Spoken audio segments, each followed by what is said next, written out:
It started with the small things, street signs that seemed to change overnight, neighbors who swore they'd lived there for years when no one remembered them, and the constant feeling that something wasn't quite right in the quiet town of Millbrook. When Marcus found the journal of a local physicist who'd gone missing 20 years ago, the pieces started falling into place. Theories of dimensional overlap, quantum entanglement, and something called the convergence point that happened to be right where their town was built. According to the journal, their town existed in a rare dimensional fold where multiple parallel realities overlapped, becoming more unstable with each passing year and causing elements from different versions of Millbrook to bleed into one another. The first time they all saw it happen was when old Mrs. Henderson's house transformed from a Victorian mansion into a modern bungalow right before their eyes, and then flickered back again, leaving the poor woman with memories of both lives and insisting her cat had been gray yesterday, not tabby.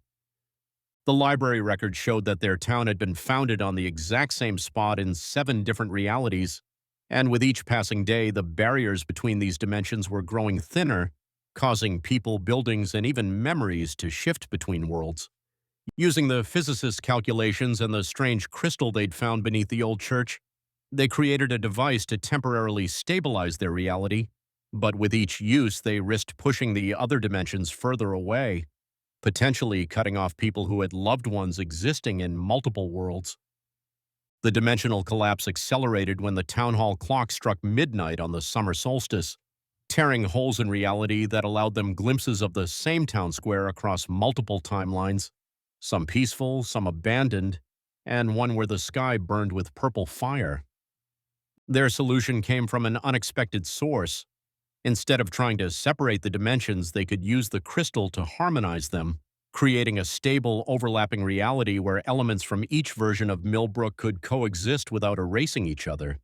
When the dimensional boundaries finally stabilized, Millbrook became something entirely new, a town where you might meet another version of yourself at the grocery store, where history blended and forked in fascinating ways,